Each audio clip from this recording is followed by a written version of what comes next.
Well, my, how things can change over the course of one weekend. I don't know if you got to watch it or not, but I aired a special video over on Lisa Haven's channel that was a huge success, resounding because so many people understanding that the Nord Stream pipeline incident is one of the most significant industrial sabotage stories since World War II.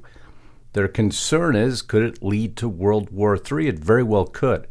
But we have to understand the storyline first, and over the weekend now, being exposed, in all actuality, it happened weeks ago. It just takes that long for the information to get out. The CIA blows apart the Nord Stream storyline completely, and you'll never guess where they pointed the finger of blame in this whodunit storyline that has impacts beyond anything any of us want to face, and we're going to cover that story here today. Before we do, if you haven't subscribed to my channel yet, please do. I put up a membership platform, your means of supporting me to continue to bring you more broadcast. Or if you want more broadcast, you want more news, you want more information, Lisa Haven and I created restrictedrepublic.com for that exact reason.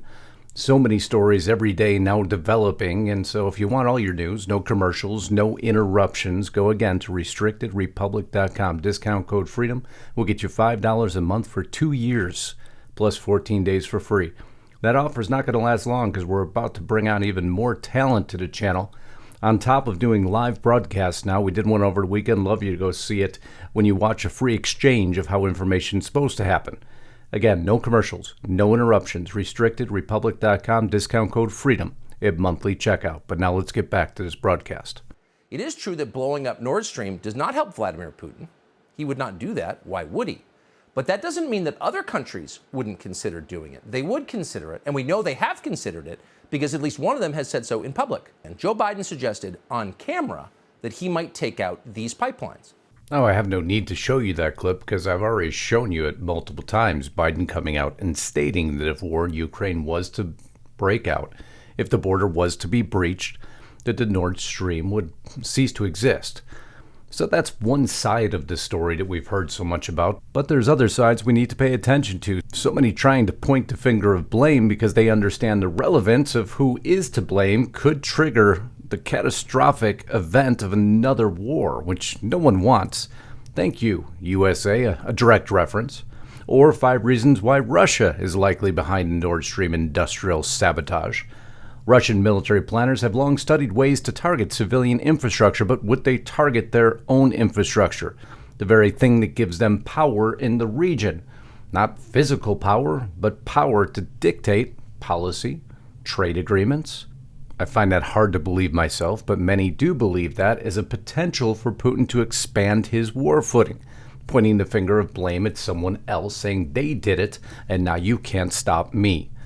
But now the third prong of this story comes out, the complete tangent.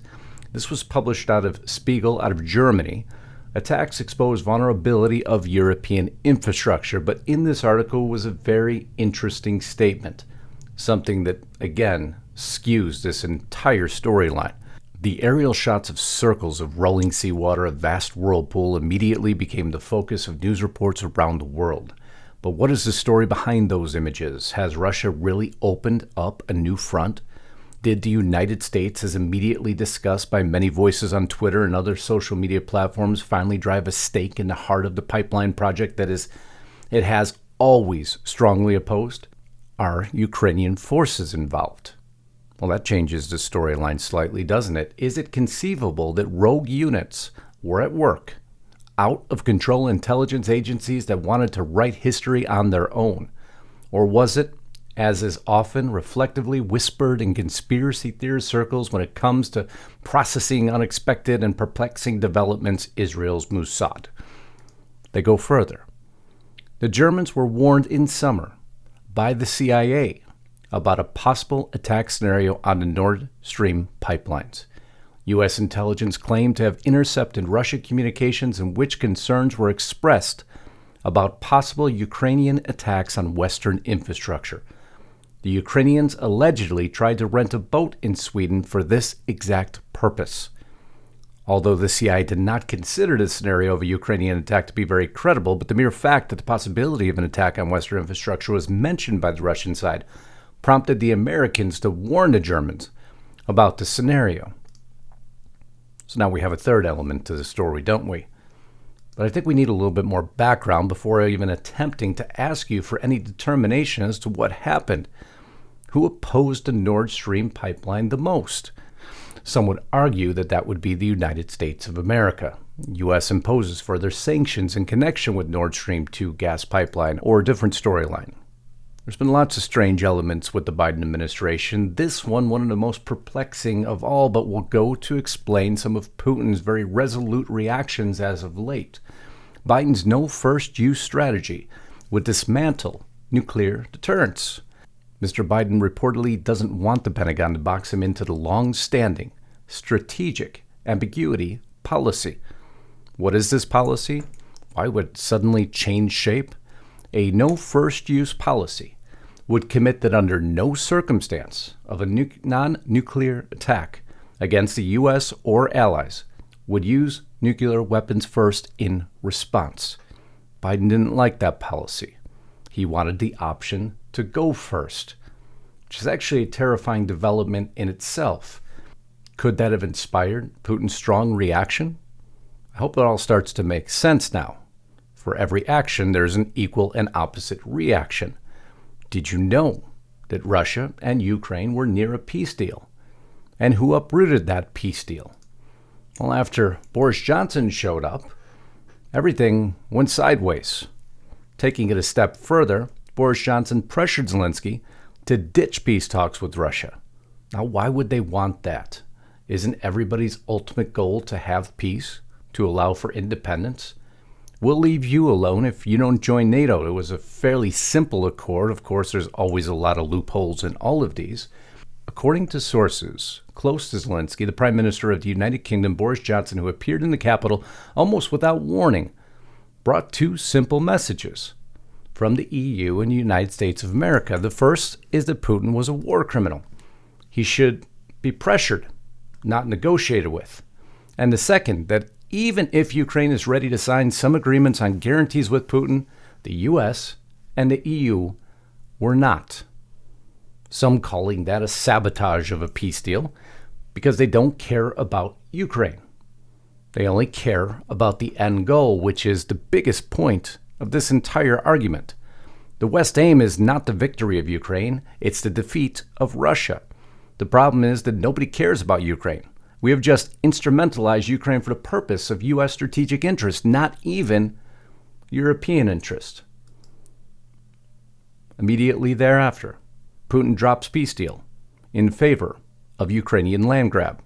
And hence, here we are today. After all these alerts coming out, according to multiple former senior U.S. officials we spoke with, in April of 2022, Russia and Ukrainian negotiators appeared to have tentatively agreed on the outlines of a negotiated interim settlement. Russia would withdraw to its position on February 23rd when it controlled part of the Donbas region and all of Crimea. In exchange, Ukraine would promise not to seek NATO membership and instead receive security guarantees from a number of countries. And now the third twist in the story. CIA raises alarms over Nord Stream attacks weeks ago as fears of sabotage erupt. My friends, this story is going to continue to develop. It is of the utmost relevance who is responsible for the Nord Stream industrial sabotage. You see all the competing interests, but you need to know the background of what all the countries have done, the US, the EU, Germany, Russia, China for that case, involving those geopolitical politics, which may soon blow up in all our faces. And that is of extreme concern, of extreme interest, but the only way you can responsibly report on it is to discuss all the elements of what has occurred. So I look forward to your opinions in the comments below as we continue, as you've requested, to cover the story, detail by detail, as they emerge. Now I'm going to kick off the next broadcast here. If you're at Restrict or Republic, simply join in and watch it because the taxpayers have been slapped in the face once again. You're not going to believe this story. One of my least favorite villains has been funded once again Well, by the National Institute of Health, and we're going to cover that here for you in just a few minutes. I love you all. Until next time, Godspeed and God bless. Justus Knight, signing out.